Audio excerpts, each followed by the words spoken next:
Baik, shalom. Baik, pada saat ini saya akan mengajak kita untuk belajar dengan tema keunikan agama Kristen. Ada banyak orang menganggap bahwa semua agama sama saja. Ada yang membuat analogi semacam gunung, jadi surga itu ada di gunung, lalu mungkin Kristen dari sebelah barat, Islam dari sebelah timur, Hindu dari utara, Buddha dari selatan, dan lain-lain lagi di mana-mana lagi ya. Tapi ujungnya sama saja. Nah, kalau memang begitu ya sebenarnya nggak masalah jalannya kan. Ujungnya yang penting kan tujuannya. Jadi tidak peduli saudara mau masuk Islam kah, ya, masuk Hindu kah, Buddha kah, Konghucu kah, apapun terserah. Toh ujungnya sama.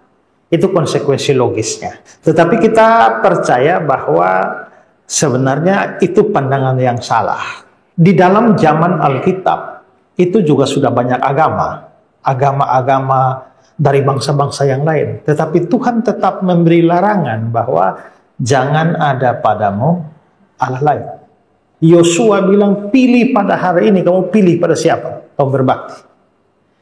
Bahkan Elia itu juga menantang hal yang sama kepada bangsa Israel yang menyembah Baal pada saat itu. Jadi zaman perjanjian lama memang sudah banyak agama. Demikian juga zaman perjanjian baru, agama Yunani, Romawi itu sudah ada.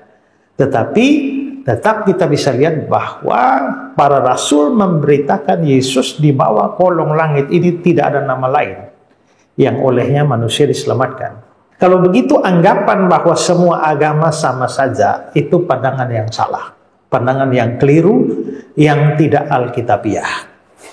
Nah, maka kita juga harus tahu kalau memang tidak semua agama sama, lalu kita menjadi agama Kristen tuh kita mesti tahu sebenarnya agama kita tuh seperti apa, iman kita tuh seperti apa.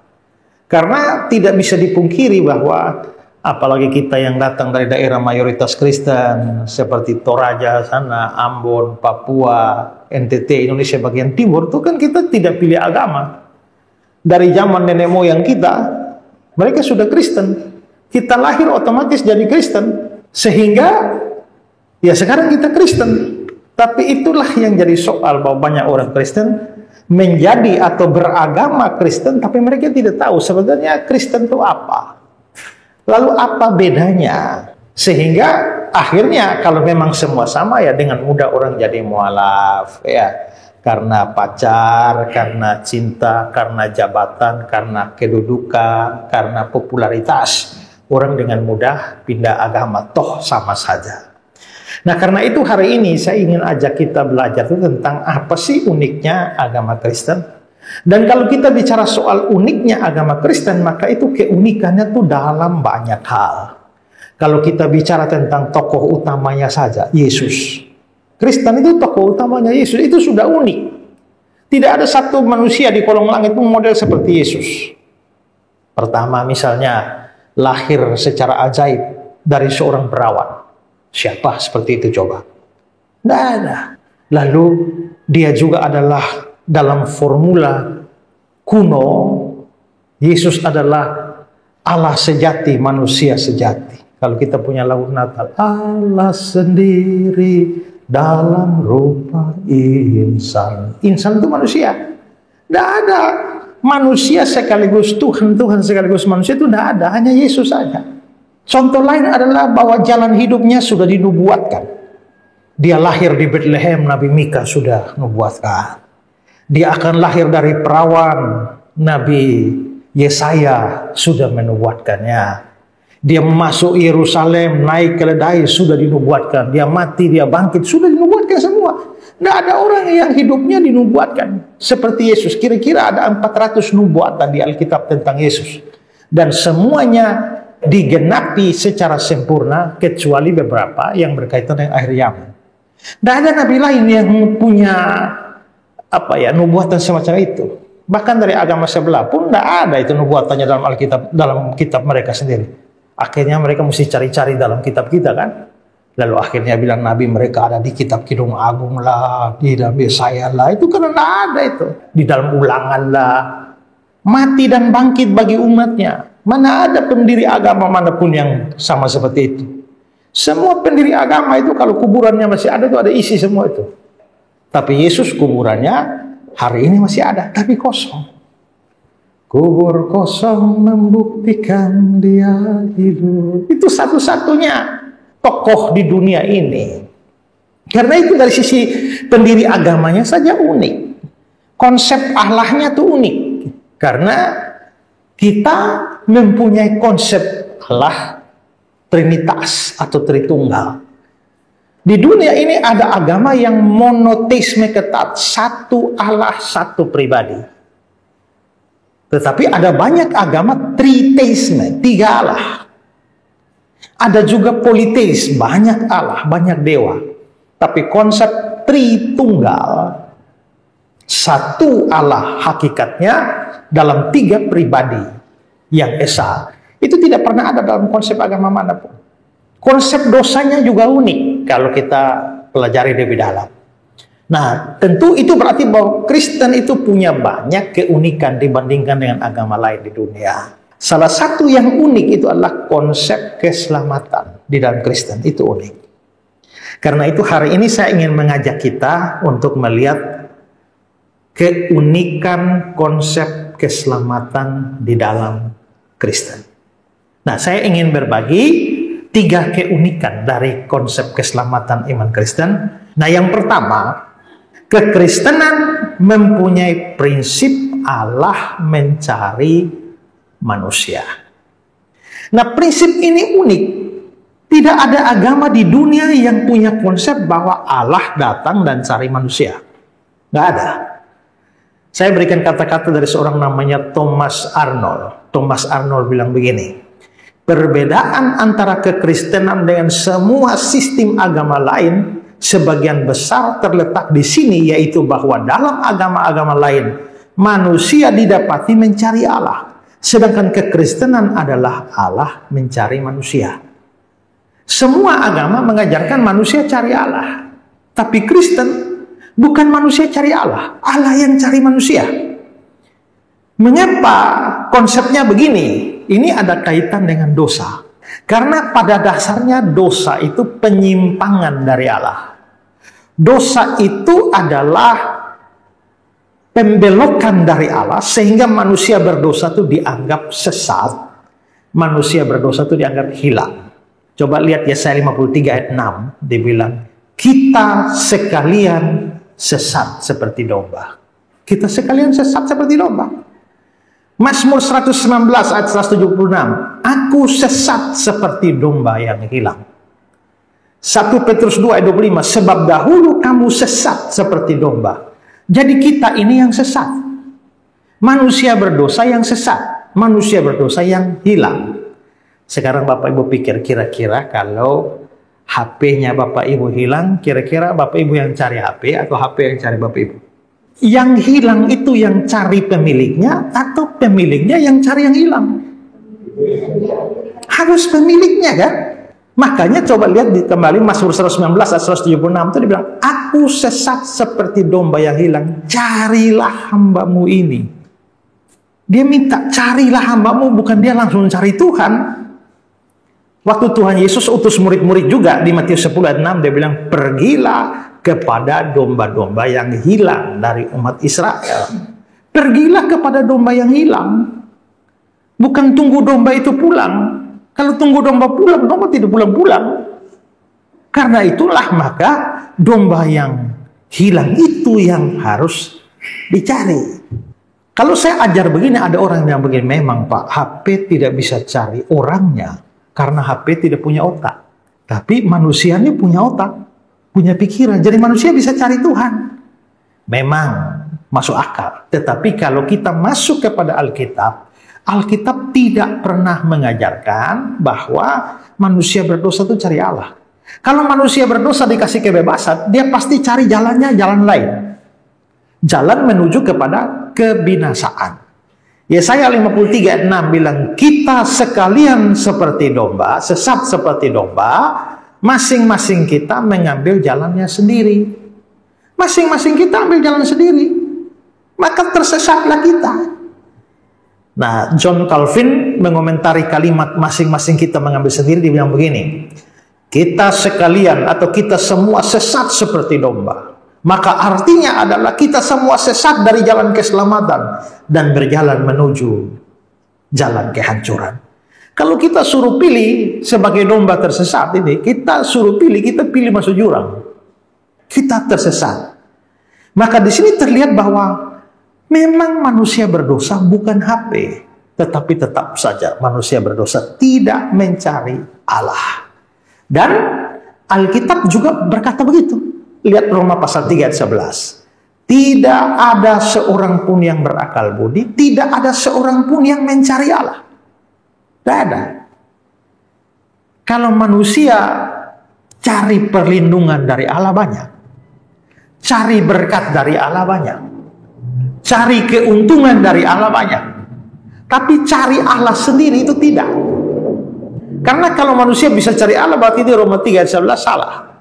Padahal ayat ini dengan tegas mengatakan tidak ada seorang pun mencari Allah. Nah Bapak Ibu, kita kembali misalnya pada kitab Kejadian. Pada waktu Adam dan Hawa berbuat dosa, habis itu, apakah mereka mencari Allah? Tidak. Mereka malah sembunyi. Justru Tuhan yang cari mereka. Kejadian 3, 8, 9. Ketika mereka mendengar bunyi langkah Tuhan Allah yang berjalan-jalan dalam taman itu pada waktu hari sejuk, bersembunyilah manusia dan istrinya terhadap Tuhan Allah. Mereka justru bersembunyi. Ayat 9. Tetapi Tuhan Allah memanggil manusia itu, di manakah engkau? Jadi sejak dari awal kejatuhan manusia, kita lihat bahwa memang Allah yang mencari manusia, bukan manusia yang cari Allah. Bukan orang berdosa cari Allah, Allah yang cari orang berdosa. Kita banding dengan Yeskiel 34 ayat 16. Yang hilang akan ku cari. Perhatikan ku di situ kan besar, berarti Allah. Yang hilang akan ku cari, yang tersesat akan ku bawa pulang. Karena yang tersesat tidak bisa pulang sendiri. Dan wujud dari Allah mencari manusia, itulah yang terjadi pada waktu Yesus Kristus datang ke dalam dunia, waktu Natal itu. Makanya dalam Lukas 19 ayat 10 dia bilang, anak manusia datang untuk mencari dan menyelamatkan yang hilang. Jadi kita tidak cari Allah ya Bapak Ibu, Allah yang cari kita. Amin. Nah sekarang lihat Yesaya 55 ayat 6. Carilah Tuhan. Mazmur 105 ayat 4. Carilah Tuhan. Lah ini suruh cari. Apakah ini bertentangan? Tidak. Ya, ada banyak ayat juga yang mengatakan suruh kita cari Tuhan. Tapi itu tidak bertentangan. Maksudnya begini. Kalau Bapak Ibu sampai cari Tuhan, misalnya Bapak, tahu-tahu Bapak ada kerinduan cari Tuhan, itu bukan berarti Bapak yang mula-mula cari Tuhan. Pasti Tuhan sudah cari Bapak lebih dulu. Tuhan sudah bekerja di dalam diri Bapak. Baru Tuhan tanamkan kerinduan. Baru Bapak bisa mau cari Tuhan. Kalau Tuhan tidak bekerja di hati kita, tidak ada orang merindukan Tuhan. Kita itu memang baru mencari Tuhan kalau Tuhan sudah mencari kita terlebih dahulu. Tuhan sudah mengerjai kita di dalam hati kita. Sudah menanamkan rasa rindu kepada Dia dalam hati. Baru kita bisa cari. Saya kasih kata-kata dari William Barclay ya. William Barclay bilang begini. Jauh pada abad ke-12, Santo Bernardus sering mengatakan kepada para biarawannya, sepagi apapun kalian bangun dan menaikkan doa di kapel, pada pagi hari yang dingin di pertengahan musim dingin atau bahkan di tengah malam buta, kalian akan selalu menjumpai Allah sudah bangun sebelum kalian. Dia menantikan kalian. Ya, dialah yang telah membangunkan kalian untuk mencari wajahnya. Jadi kalau tahu-tahu Bapak, Mama sadar tengah malam, mau berdoa, mau cari Tuhan, sadarlah, sebenarnya Tuhan sudah lebih dulu. Maka Tuhanlah yang bekerja. Jadi tidak ada orang lebih dulu mencari Tuhan. Tuhan cari kita lebih dulu. Dulu saya jauh dari jalan surga, orang yang terhilang dan sesat. Nah, kitalah seperti itu. Nah, karena itu kalau sampai saya bisa menemukan Tuhan, sebenarnya Tuhanlah yang menemukan saya lebih dulu. Maka seorang pernah mengatakan begini, sekarang telah kutemukan Dia yang menemukanku. Nah, Bapak Ibu, kita orang berdosa, kita yang tersesat, kita yang terhilang. Lalu Tuhan cari kita. Itulah kekristenan. Semua agama lain mengajarkan manusia cari Tuhan. Sekarang saya tanya, kalau manusia cari Tuhan, bisa dapat? Kalau Tuhan menyembunyikan wajahnya, kamu cari Dia sampai dunia kiamat, juga tidak dapat. Tapi kalau Tuhan yang cari manusia, mana mungkin tidak dapat? Kamu sembunyi di gua manapun, ya kan? Sampai di hutan Toraja sana juga, ya pasti dapat, ya kan? Dan kita semua adalah orang berdosa. Kita tidak pernah cari Tuhan, menginginkan Tuhan. Tapi kalau Tuhan cari kita, Dia bisa dapat kita di mana saja. Saudara, saya dulu sering siaran radio di RRI Kupang. Satu hari habis siaran, saya pergi ke tempat parkir, datanglah seorang bapak.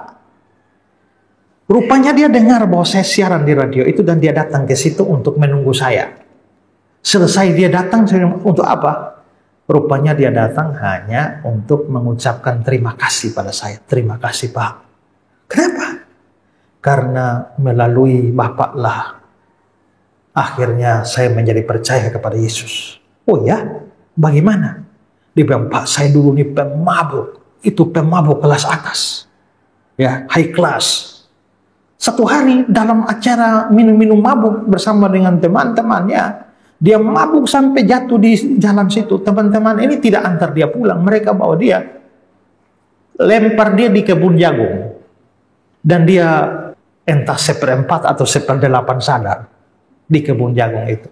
Ternyata di kebun jagung itu ada rumah penjaga kebun. Pas penjaga kebun putar radio. Dan pas khotbah saya. Dan pas di khotbah saya itu saya berteriak, hei pemabuk, bertobatlah engkau. Dan dia di dalam seperdelapan sadar tuh dia kaget. Ada suara dari mana di hutan gelap begini ya? Dan akhirnya dia benar-benar waktu tantang terakhir bangun dan berdoa. Dan dia akhirnya ikut berdoa. Dan hari itu dia terima Tuhan Yesus sebagai juru selamat. Dia bilang, saya tanya, tapi Bapak sudah bertobat betul atau tidak? Soalnya ini terimanya seperdelapan, ya. Dia bilang, ya memang saya waktu itu agak kabur-kabur Pak, tapi setelah itu benar saya sudah sadar. Dan sekarang saya cium bau minum saja rasanya mual sekali. Coba saudara pikir, bayangkan, siapa yang pergi beritakan Injil pada dia dalam keadaan model seperti itu? Tapi ternyata itu berarti di kebun jagung itu Tuhan mencari dia. Oke, coba lihat kata-kata saya kutip dari buku saya. Ya, semua agama mengajarkan bahwa manusia harus mencari Allah. Dan sebetulnya ini tidak masuk akal. Jikalau dikatakan bahwa manusia mencari Allah, itu seolah-olah menunjukkan bahwa Allah lah yang hilang. Dan karenanya manusia berusaha menemukan dia. Tapi faktanya adalah manusialah yang terhilang dan Allah lah yang mencarinya. Juga, kalau manusia mencari Allah, bagaimana dia bisa menemukannya? Mustahil. Tapi kalau Allah mencari manusia, mustahil dia tidak menemukannya. Ya, agama-agama lain berpikir mereka sedang mencari Allah, padahal mereka sedang berjalan menuju kebinasaan, kehancuran. Tapi kita bersyukur bahwa Allah yang mencari kita di dalam Kristus. Waktu Natal itu Allah mencari kita itu. Karena itulah maka kita bersyukur bahwa bukan kita menemukan Allah. Karena sampai kiamat pun kita tidak bisa menemukan Allah. Tapi Allah menemukan kita. Amin Bapak Ibu. Nah, karena itu kalau di dalam Kristen jangan pindah agama. Jangan jadi mualaf. Itu namanya melepaskan sesuatu yang sangat berharga. Maka yang pemuda-pemuda jangan pacaran dengan orang agama lain. Nanti akhirnya ujung-ujungnya meninggalkan Kristus. Juga Bapak Ibu, jangan pernah toleransi kalau anak saudara datang pacaran bawa agama lain. Itu melawan firman Tuhan. Oke, jadi keunikan iman Kristen pertama adalah Allah mencari manusia, bukan manusia cari Allah. Sekarang yang kedua. Yang kedua ini adalah kekristenan mempunyai konsep penebusan dosa. Lebih tepatnya mungkin adalah konsep penebusan orang berdosa, tapi sering disebut juga penebusan dosa. Nah, saudara-saudara, kita seringkali berkata, Tuhan menebus kita, Kristus menebus kita. Mengapa Kristen percaya pada konsep penebusan? Tebus itu apa sih? Tebus itu artinya membayar, membeli kembali dengan membayar sejumlah harga. Kalau ibu-ibu tidak punya duit, lalu bawa itu anting emas ke Pegadaian, taruh di sana, habis itu harus tebuskan. Tebus itu tidak bisa gratis. Tebus itu ada harga yang harus kamu bayar. Sekalian bunga-bunganya, baru bisa dapat anting itu kembali. Nah, menebus itu artinya membeli kembali, membayar untuk mendapatkan kembali. Waktu Allah mencari manusia, Dia mencari untuk mendapatkan kembali dengan cara menebus. Mengapa ada konsep penebusan di dalam kekristenan? Para teolog Kristen itu menjelaskannya begini, bahwa di hadapan fakta dosa, maka ada semacam tanda petik ketegangan antara keadilan Allah dan kasih Allah. Keadilan Allah itu menuntut supaya Dia harus menghukum orang berdosa. Bapak Ibu, kalau ada orang membunuh orang, lalu masuk ke pengadilan dan hakim membebaskan dia, padahal nyata-nyata dia membunuh, apa saudara anggap hakimnya adil? Pasti mengatakan tidak adil. Kalau begitu adil itu bagaimana? Adil itu ya yang membunuh itu harus dihukum. Kita manusia saja merasa bahwa kalau yang bersalah bisa bebas, tidak dihukum, itu namanya tidak adil. Itu sebenarnya adalah prinsip yang penting. Karena apa? Yang berdosa itu harus dihukum. Masalahnya kita semua itu orang berdosa. Karena kita semua orang berdosa, kalau Tuhan tidak menghukum kita, Tuhan tidak adil. Supaya tetap adil, maka Dia harus menghukum. Sekarang lihat ayat 10 ayat 14. Kalau aku berbuat dosa, maka engkau akan mengawasi aku. Dan engkau tidak akan membebaskan aku daripada kesalahanku. Engkau tidak membebaskan aku dari kesalahan. Berarti pasti akan dihukum. Nahum 1 ayat yang ketiga. Tuhan itu panjang sabar dan besar kuasa, tetapi Dia tidak sekali-kali membebaskan dari hukuman orang yang bersalah. Yang bersalah harus dihukum, tidak bisa tidak dihukum. Saudara bersalah, Tuhan harus hukum saudara. Saya bersalah, Tuhan harus hukum saya. Semua manusia berdosa, ya, maka semua manusia harus dihukum oleh Allah. Maka kita semua ini adalah orang-orang yang layak dihukum. Hanya, ternyata Tuhan itu bukan hanya adil, tapi Dia juga mengasihi. Karena Dia mengasihi, Dia pengasih, penyayang, sabar, besar, berlimpah kasih setia. Ya, coba lihat Mazmur 103, 8-9. Tuhan adalah penyayang dan pengasih, panjang sabar dan berlimpah kasih setia. Tidak selalu Dia menuntut dan tidak untuk selama-lamanya Dia mendendam. Tidak dilakukannya kepada kita setimpal dengan dosa kita, dan tidak dibalasnya kepada kita setimpal dengan kesalahan kita. Tuhan itu karena Dia mengasihi, maka Dia tidak mau kita dihukum.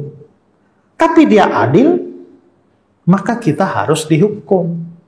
Bapak Ibu, kalau punya anak yang bersalah, Bapak Ibu bikin apa?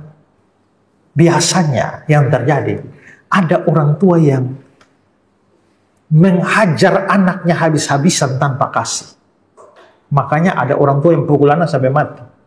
Tapi ada orang tua yang saking kasihnya kepada anaknya, Dia nggak bikin apa-apa, menegur anaknya juga tidak. Saudara, saya masa kecil itu sangat menderita di bawah pemerintahan bapak saya. Ya, ya, bapak saya kejam sekali. Kalau pukul itu membabi buta. Dan pernah satu ketika saya merusakkan motornya dia. Dan dia pukul saya dan dia mengambil batu sebesar dia betul-betul lempar ke kepala saya. Untung saya tunduk dan kena rambut sedikit sampai pintu bolong. Saya pikir kalau sampai kena mungkin sekarang saya almarhum. Ya, dan banyak sekali kasus. Sepertinya saya merasa bapak saya terlalu adil sampai tidak mengasihi saya. Memang belakangan beliau minta maaf semuanya, kesalahan ya. Tapi satu ketika saya berkunjung ke rumah seorang pendeta di Surabaya. Ini pendeta punya anak mungkin umur 6 tahun. Dan saya juga aneh, karena ini kan saya baru pertama masuk. Baru pertama masuk rumah itu dan belum pernah ketemu dengan ini anak umur 6 tahun. Tapi anak itu seperti lihat saya kayak bermusuhan. Dia pindah ke sini, dia lihat saya terus. Dia ke sini, dia lihat saya. Sebentar dia maju, lihat saya. Sebentar dia ke belakang pintu, dari balik pintu dia lihat saya. Saya juga lipat tangan, dia lihat saya lihat dia. Tiba-tiba dia mendekat. Ada bapaknya sementara di situ. Dia mendekat ke saya. Tiba-tiba dia, dan dia meludah di muka saya. Saya berharap bapaknya itu tampar anak itu. Tapi bapaknya tidak melakukan, aduh nak, jangan gitu ya sayang ya, jangan gitu ya. Kelihatannya bapak ini terlalu sayang anak, sampai tidak mau menghajar anak itu. Jadi seringkali kita melihat ada yang saking, dalam tanda petik, saking adilnya, lupa mengasihi. Ada yang saking mengasihinya, lupa bertindak adil. Keadilan itu yang bersalah harus dihukum. Nah, Tuhan itu adil sehingga dia harus menghukum kita. Hukuman paling tinggi itu masuk neraka, binasa. Tapi karena dia mengasihi, dia mau supaya kita tidak masuk neraka. Ini penting saudara, karena ada banyak orang Kristen maupun orang non-Kristen pikir kalau Allah mau mengampuni dosa ya ampuni saja lah. Tidak usah pakai menghukum segala. Tidak bisa. Orang yang bersalah itu tidak bisa diampuni begitu saja. Itu tidak adil. Harus ada penghukuman. Saya kutip kata-kata dari seorang namanya Ajit Fernando. Dia bilang, jika Allah langsung mengumumkan pengampunan, maka pengampunan dijadikan murahan.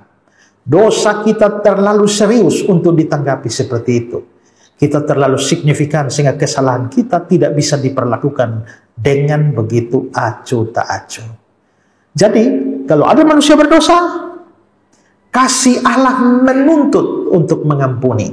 Tapi keadilan Allah menuntut untuk menghukum dan tidak membebaskannya. Lihat bilangan 14 ayat 18.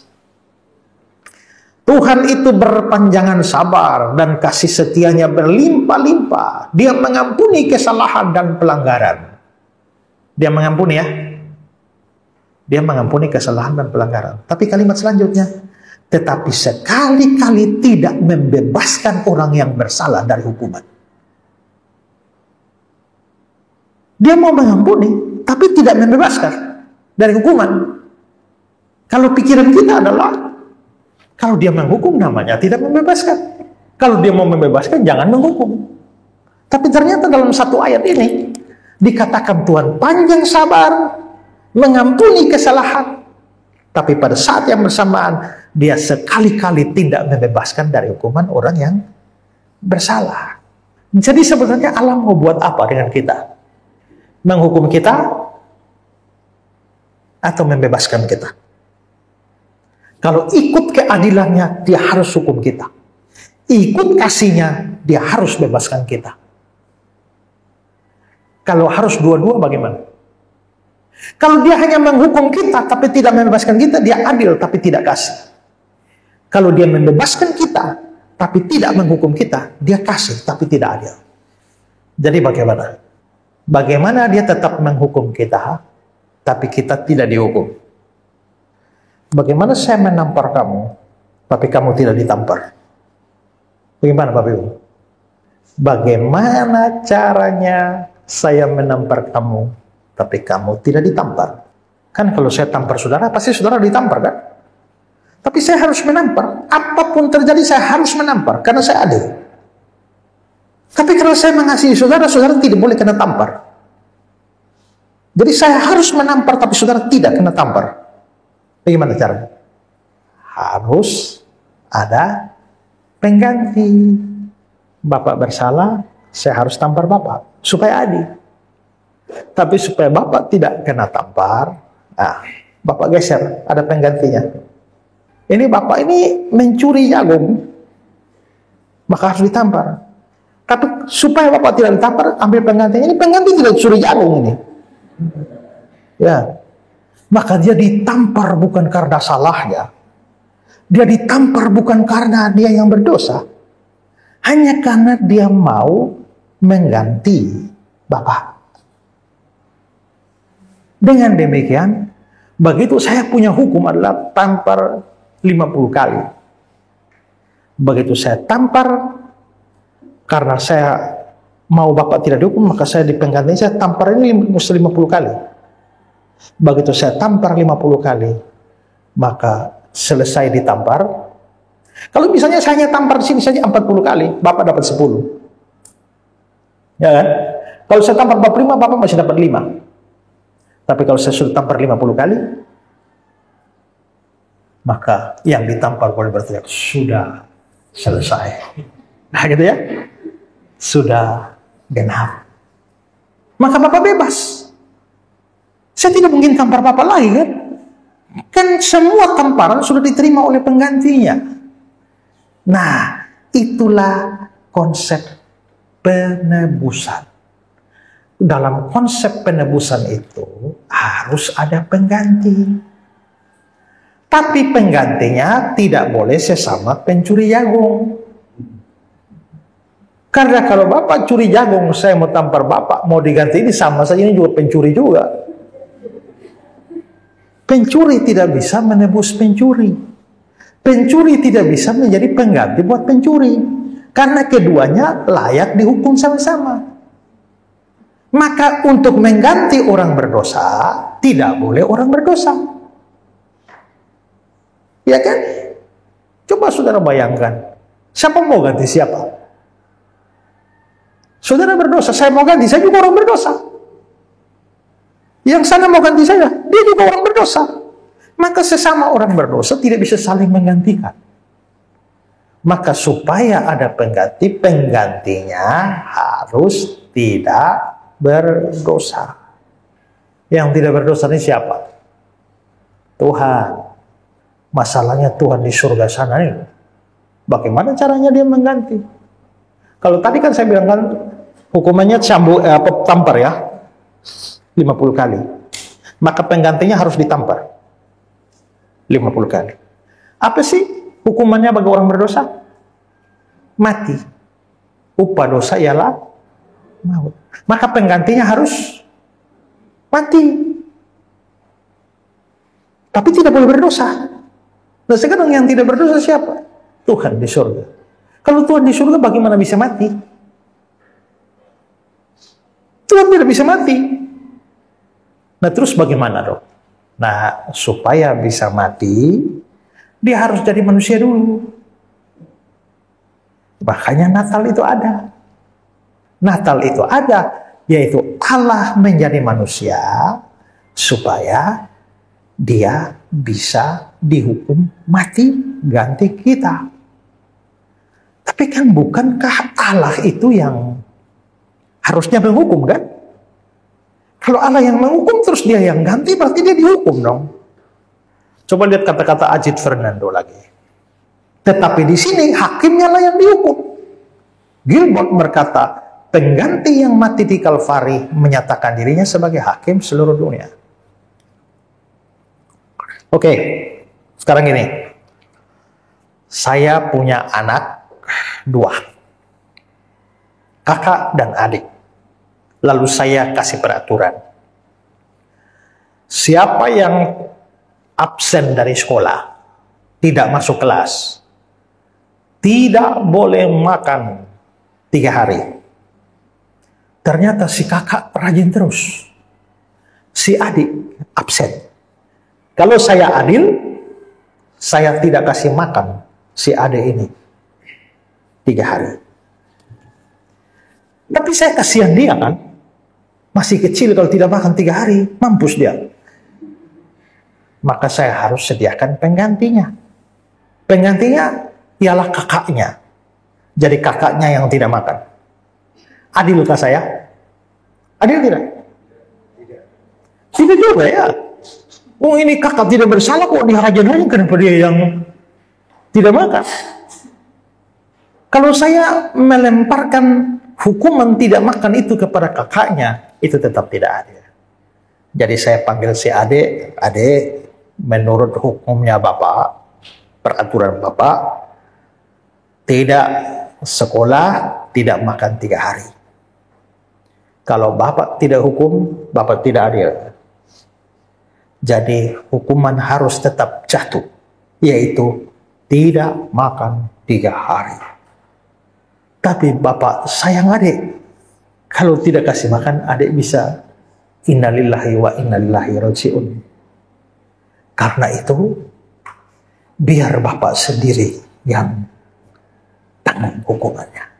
Jadi bapak tidak makan, adik makan. Maka saya yang tidak makan. Kalau saya yang punya aturan, melemparkan hukuman itu kepada pihak lain, itu tidak adil. Tapi kalau saya melemparkan hukuman itu pada diri saya sendiri, sayalah yang membuat peraturan, saya yang menanggung hukuman itu, maka itu bukan ketidakadilan, tapi itu pengorbanan. Itu adalah kasih. Nah, lihat Ajit Fernando lagi. Dia memberlakukan hukum kasih. Dia mengizinkan hukum itu menyelamatkan kita. Tapi dia melakukan tanpa melanggar hukum keadilan atau membatalkan tuntutannya. Apa yang dia lakukan dalam kasih adalah untuk memuaskan tuntutan tersebut. Tuntutan keadilan tidak diabaikan atau dibatalkan. Tuntutan tersebut dipenuhi. Satu-satunya jalan Allah bisa melakukan hal tersebut adalah melalui hukuman yang ditanggung anaknya yang tanpa dosa bagi kita. Nah, karena itulah maka di sini kita, Tuhan Allah menyediakan pengganti, dan penggantinya itu adalah Yesus Kristus. Nah, nanti pada waktu dia datang ke dalam dunia itu, waktu dia mati, kemarin kita merayakan Jumat Agung itulah, itu sebenarnya peristiwa penggantian itu. Jauh hari Nabi Yesaya sudah mengatakan itu, Yesaya 53. Tetapi sesungguhnya penyakit kita lah yang ditanggungnya, kesengsaraan kita yang dipikulnya. Padahal kita mengira dia kena tulah, dipukul, ditindas Allah. Tapi dia tertikam oleh karena pemberontakan kita, dia diremukan oleh karena kejahatan kita. Ganjaran yang mendatangkan keselamatan bagi kita ditimpakan kepadanya, dan oleh bilur-bilurnya kita menjadi sembuh. Kita sekalian sesat seperti domba, masing-masing mengambil jalannya sendiri, tapi Tuhan menimpakan kepadanya kejahatan kita sekalian. Ya. Nah, maka kalau tadi bapak yang bersalah, hukumannya sudah di sini dan selesai, saya masih pukul bapak lagi, itu namanya tidak adil. Maka saya tidak mungkin pukul bapak lagi, karena pukulannya sudah ditanggung oleh pengganti atau juru selamatnya bapak. Maka bapak pasti bebas dari hukuman. Nah, maka perhatikan baik-baik, hukuman ini harus jatuh. Tapi ada 2 kemungkinan, jatuh kepada yang berdosa atau jatuh kepada pengganti orang berdosa.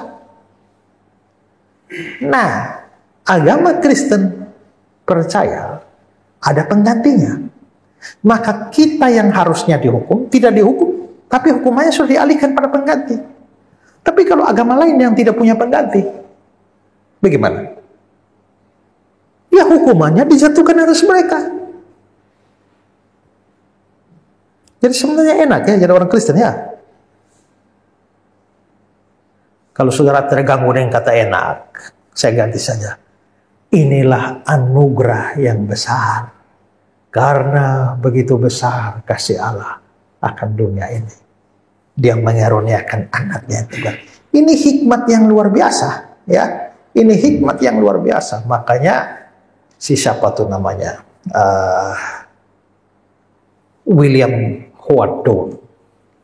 Terpujilah Allah, besar hikmatnya, begitu kasihnya untuk dunia cemar, sehingga diberinya putranya kudus, mengangkat manusia serta menebus.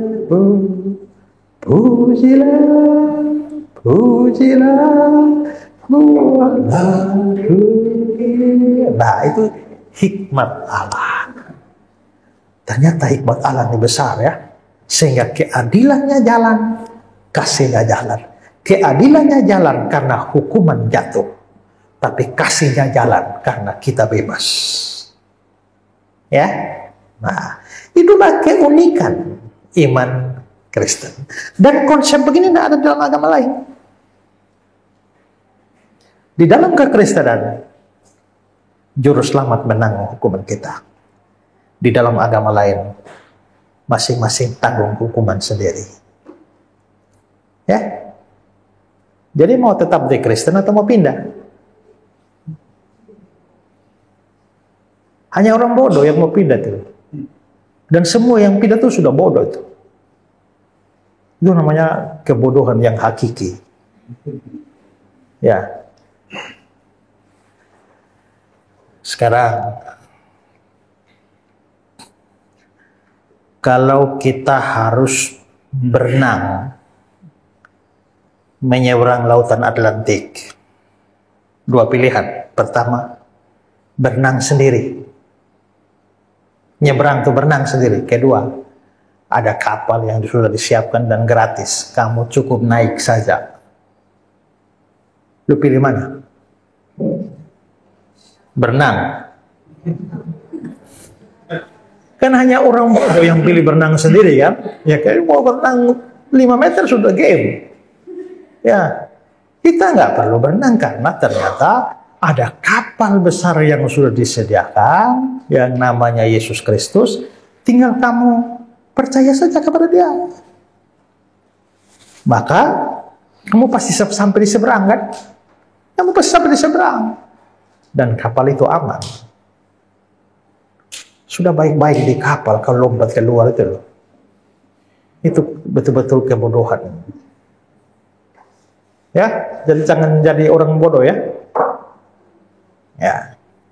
Oke, sekarang ketiga, terakhir. Kekristenan mempunyai konsep keselamatan karena iman saja. Seperti saya bilang tadi, tidak ada konsep tentang juru selamat di dalam agama lain. Terus bagaimana mereka bisa selamat kalau mereka tidak punya juru selamat? Nah, di sini kebanyakan atau hampir semua agama, kalau tidak mau dikatakan semua agama, berpikir mereka bisa selamat kalau mereka rajin berbuat baik, rajin beramal saleh. Lihat kata-kata dari Fritz Ridenour. Banyak agama dan sekte mengakui problem dosa, tapi solusi mereka selalu berbeda dengan solusi dari kekristenan. Sementara kekristenan mengatakan bahwa satu-satunya keselamatan dari dosa adalah iman kepada Yesus Kristus dan kematiannya yang menebus di salib, agama-agama lain mencari keselamatan melalui perbuatan-perbuatan baik atau pemeliharaan peraturan-peraturan dan hukum-hukum. Jadi mereka berbuat baik supaya nanti selamat dari hukuman Allah tadi. Bagi kekristenan, ini hal yang mustahil. Karena di dalam konsep dosa, sebenarnya tidak ada orang bisa berbuat baik yang menyenangkan hati Tuhan, itu tidak ada. Bahkan Sebenarnya bagaimana Tuhan menilai perbuatan baik kita? Coba lihat Yesaya 64 ayat 6. Demikianlah kami sekalian seperti seorang najis. Segala kesalehan kami seperti kain kotor. Itu jangan salah baca ya, bukan segala kesalahan. Segala kesalehan, saleh, baik.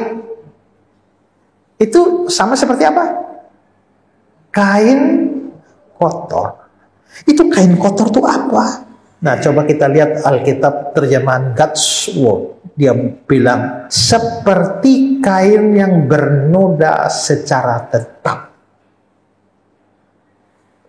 Jadi noda kain ini secara tetap. Noda ini tidak bisa dibersihkan. Noda ini tidak bisa dihilangkan dengan deterjen apapun. Lalu itu kain apa? Alkitab terjemahan bahasa Inggris DRB bilang, as the rag of a menstruous woman. Seperti kain dari menstruasi perempuan. Terjemahan modern King James, as a menstruation cloth. Seperti sebuah kain menstruasi. Jadi zaman dulu orang perempuan kalau mens itu belum ada pembalut zaman modern. Maka mereka pakai kain pembalut zaman itu. Nah, segala kesalehan perbuatan baik kamu itu nilainya sama seperti kain pembalut.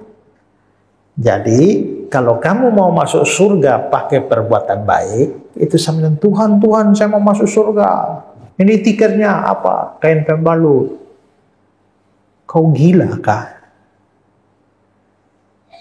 Surga itu terlalu suci sehingga tidak bisa dimasuki oleh orang dengan perbuatan baik macam apapun. Cindy Jones bilang begini, kamu bisa mencoba menyeberang lautan Atlantik dalam sebuah perahu kertas, sama seperti kamu mau ke surga dengan perbuatan-perbuatan baikmu sendiri. Tahu perahu kertas yang mungkin masih kecil kita bikin-bikin perahu dari kertas, suruh tet. Nah, itu coba suruh itu perahu kertas menyeberang lautan Atlantik. Bisa? Mustahil. Kalau kamu mau masuk surga dengan berbuat baik, nggak bisa.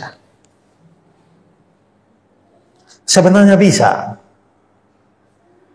Kalau kamu berbuat baik, mau masuk surga bisa. Asal tidak boleh ada satu dosa. Berbuat baik sempurna dan tidak boleh ada satu dosa.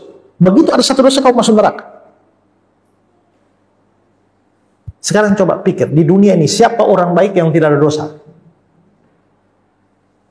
Sebaik-baik apapun ada dosa kan? Dan syarat masuk neraka itu dosa satu. Dengar baik-baik, syarat masuk neraka itu dosa satu saja. Upah dosa ialah maut, bukan upah dosa-dosa. Satu saja, tunggal. Upah dosa ialah maut. Jadi begitu kamu dosa satu, kamu masuk neraka.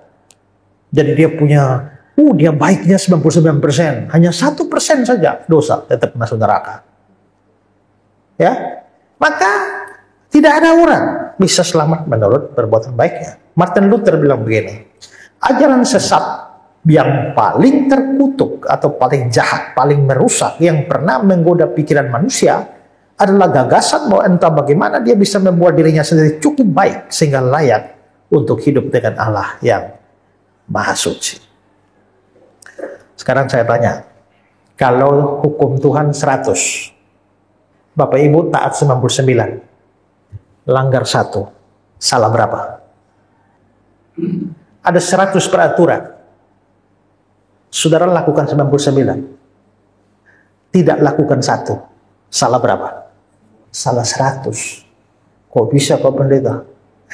Yakobus, lihat Yakobus 2, 10 dan 11. Sebab barang siapa menuruti seluruh hukum itu, tapi mengabaikan satu bagian daripadanya, dia bersalah terhadap. Sebab ia yang mengatakan jangan berzina, ia mengatakan jangan membunuh. Jadi jika kamu tidak berzina tapi kamu membunuh, maka kamu pelanggar hukum juga. Barang siapa menuruti seluruhnya 99, mengabaikan satu, bersalah terhadap. Kembali itu ayat tadi itu. Ya. Ayat 10-nya. Barang siapa mematuhi seluruh tapi mengabaikan satu, dia bersalah terhadap seluruhnya. Jadi lakukan 99, tidak lakukan satu, salah 100. Ini kita bukan pakai matematika, kita pakai firman Tuhan. Jadi bayangkan, orangnya itu baik ya, murah hati, suka bantu tetangga, tidak bikin kacau dengan orang, ya, tidak iri hati, tidak membunuh, tidak berzina, tidak selingkuh, tidak curi, tidak macam-macam. Semua dilakukan. Kurang satu saja, utang tidak bayar. Maka dia bersalah terhadap seluruhnya. Maka dia mesti masuk neraka juga. Jadi kalau sudah model begini, saudara, itu orang agama lain yang pikir mereka bisa masuk surga dengan mereka berbuat baik itu. Apakah mereka berbuat baik, mereka tidak ada dosa? Kalau ada satu saja mereka tidak bisa selamat. Nah, inilah uniknya Kristen. Makanya kekristenan, ingat semboyan reformasi, sola fide. Hanya iman. Lihat Roma pasal 3, 27-28. Jika demikian, apa dasarnya untuk bermegah? Tidak ada. Berdasarkan apa? Berdasarkan perbuatan? Tidak. Melainkan berdasarkan iman. Karena kami yakin bahwa manusia dibenarkan karena iman, bukan karena dia melakukan hukum Taurat. Hukum Taurat itu kan firman. Jadi kalau saudara melakukan firman dengan tujuan selamat, itu justru saudara tidak selamat. Tidak boleh berjuang dengan kekuatan sendiri untuk selamat. Orang yang berjuang untuk selamat dengan kekuatan sendiri pasti tidak selamat. Karena keselamatan itu pemberian, anugerah, hadiah. Efesus 2, 8-9. Sebab karena kasih karunia itu apa? Kalau ibu kerja di rumah saya, sebagai pembantu, saya kasih 5 juta, itu namanya gaji. Upah. Tapi kalau ibu tidak kerja sama saya kasih 5 juta tiap bulan, itu namanya kasih karunia. Jadi kasih karunia itu si penerimanya tidak layak. Sudah begitu, coba ibu tidak kerja sama saya, ibu keliling satu Toraja sana fitnah saya, tapi saya kasih 5 juta tiap bulan. Oh, itu kasih karunia yang terlalu besar. Itu amazing grace. Nah, kita ini kan orang berdosa yang melawan Tuhan, tapi Tuhan masih kasih karunia. Sebab karena kasih karunia kamu diselamatkan oleh apa? Iman. Itu bukan hasil usahamu, ya, tapi pemberian Allah. Itu bukan hasil pekerjaanmu. Jangan ada orang memegahkan diri. Bukan karena kamu baik maka Tuhan selamatkan kamu. Tidak. Kamu ini layak masuk neraka. Kita semua ini layak masuk neraka.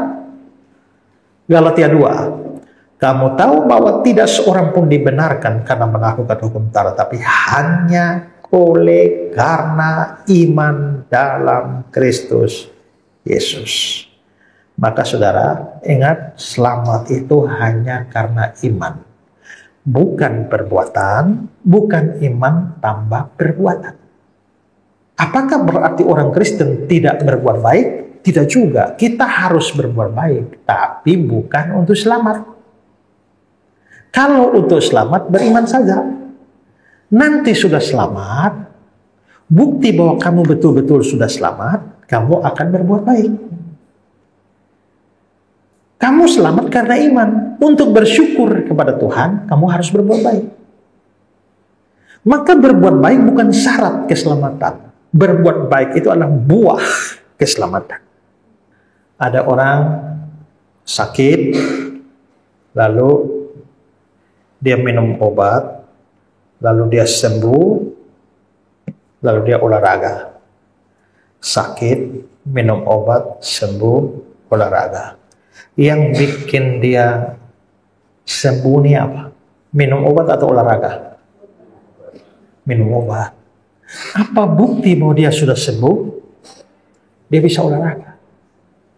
Kalau dia berteriak-teriak, saya sudah sembuh, coba olahraga. Seperti ayam mati. artinya, waduh Bapak ini sebenarnya belum sembuh, hanya ngaku-ngaku di mulut bahwa sembuh. Nah, orang berdosa, beriman, selamat, berbuat baik. Apa yang bikin dia selamat? Berbuat baik? Bukan. Berimannya yang bikin selamat. Apa bukti kamu betul-betul beriman? Yaitu kamu bisa berbuat baik. Tapi kalau dia teriak, saya sudah selamat, tapi mabuk dari tahun 1970 sampai 2025. Tidak berubah-berubah juga. Kayaknya aneh ini. Bapak mungkin hanya mengaku saja. Nah, itu yang Yakobus bilang, iman tanpa perbuatan mati. Jadi Yakobus dengan Paulus itu tidak bertentangan. Tidak.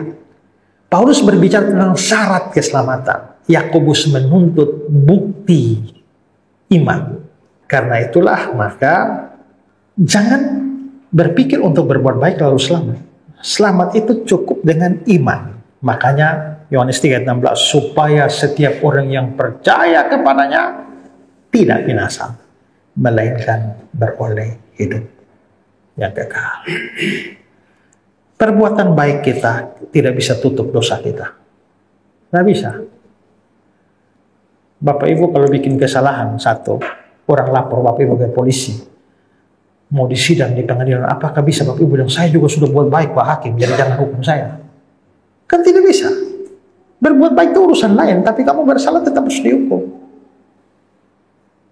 Nah, karena itulah maka disinilah kekristenan. Kenapa Tuhan hanya menuntut iman? Karena penyebab dosa itu tidak beriman.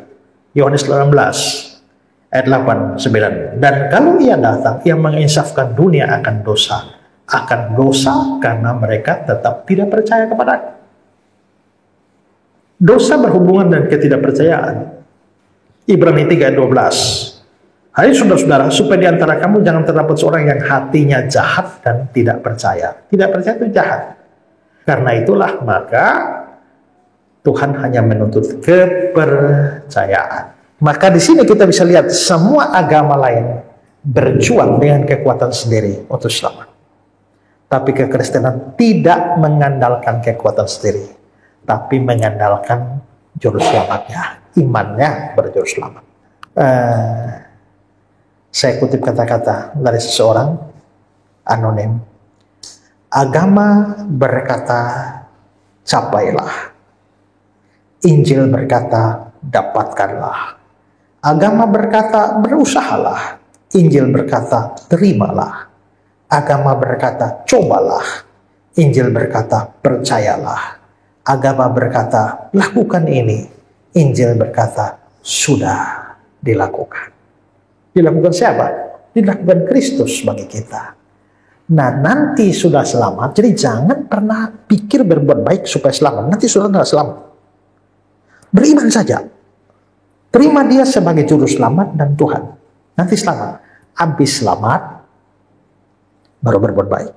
Sekarang lihat urut-urutannya. Efesus 2, 8-10. Saudara lihat saya kasih warna berbeda ya. Warna biru ini ya. Sebab karena kasih karunia kamu diselamatkan oleh iman. Itu bukan hasil usahamu, tapi pemberian Allah. Itu bukan hasil pekerjaanmu. Jangan ada orang memegahkan diri. Ayat 10. Karena kita ini buatan Allah, diciptakan dalam Kristus Yesus untuk melakukan pekerjaan baik. Berarti pekerjaan baiknya belakangan, setelah iman. Yang dipersiapkan Allah sebelumnya. Dia mau supaya kita hidup di dalamnya. Nah, maka di sini kita penting bagi kita. Banyak kita orang Kristen hanya KTP saja Kristen. Karena nenek moyang kita, bapak mama, opa oma Kristen, kita otomatis jadi Kristen dari zaman Belanda sana gitu sudah Kristen. Tapi kita tidak pernah percaya Yesus secara pribadi. Karena itu tidak menjamin keselamatan kita. Ingat, jabatan paling tinggi dalam perjanjian baru itu rasul. Dan Yudas Iskariot salah satu rasul. Dan dia tidak selamat.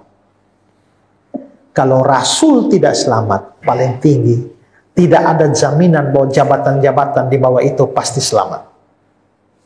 Maka pendeta belum tentu selamat. Majelis belum tentu selamat. Penatua diaken belum tentu selamat. Apalagi jemaat. Karena itu maka kita harus benar-benar terima Yesus sebagai juru selamat dan Tuhan kita. Sederhana sekali. Pak, kok mudah ya? Iya. Kenapa? Karena yang sukarnya sudah ditanggung Kristus. Dikasih mudah kok mau yang sukar. Itu sama seperti tadi dikasih kapal tinggal naik kok mau pilih berenang gitu loh. Ya kan? Nah, ingat keselamatan kita itu bukan murahan, terlalu mahal. Makanya untuk membayar itu harus dengan darah yang mahal, yaitu darah Kristus seperti darah anak domba. Kamu tidak ditebus bukan dengan emas dan perak, bukan dengan barang fana, darah yang mahal. Keselamatan begitu mahal, dan dia sudah bayar lunas utang itu, menebus. Kita pasti selamat. Makanya tadi saya bilang tadi itu ya, kalau di atas kayu salib Yesus waktu menderita semua, lalu dia bilang apa? Sudah selesai. Utangmu sudah selesai. Utang dosa. Karena dosa itu hutang ya Bapak. Tiap kali saya bilang, tiap kali kalau saya mengingat itu saya selalu bersyukur. Karena kalau di atas kayu salib Yesus bilang, hampir selesai. Maka saya pasti tetap binasa. Atau Yesus bilang, sebagian besar sudah selesai. Saya pasti binasa juga. Karena kalau Yesus menanggung dosa saya banyak, saya tanggung satu saja, harus masuk neraka. Tapi dia bilang, sudah selesai. Tetelestai, bahasa Yunaninya. Sudah lunas.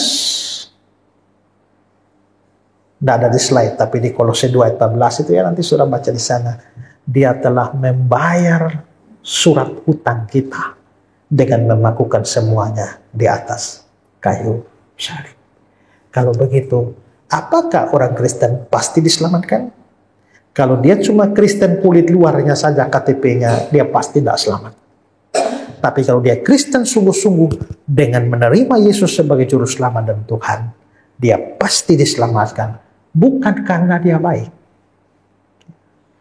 Kita ini biarpun sudah percaya Yesus juga masih ada dosa juga. Tapi jasa Kristus di atas kayu salib, itu yang memastikan keselamatan kita. Bukan tangan kita yang kuat memegang Tuhan, tapi tangan Tuhan yang kuat memegang kita. Itu yang memastikan keselamatan kita. Jadi Kristen punya 3 keunikan dalam konsep keselamatan. Pertama, Allah cari manusia. 2, konsep penebusan dosa. Dan ketiga, konsep selamat karena iman saja. Yang begini tidak ada dalam agama lain. Karena itu, jadi Kristen sungguh-sungguh. Jadi orang Kristen yang betul-betul beriman menyambut Yesus sebagai juru selamat dan Tuhan. Dan setia. Ya, sekali lagi, nggak boleh jadi mualaf. Jangan biarkan anak saudara jadi mualaf, cucu saudara jadi mualaf. Itu bertentangan dengan firman Tuhan. Ya, jangan bodoh. Banyak yang bodoh lalu masuk ke sana juga sebenarnya disayangkan, tapi biarlah yang bodoh-bodoh kumpul sana aja lah. Daripada banyak-banyak di sini. Tuhan memberkati kita. Ya, amin.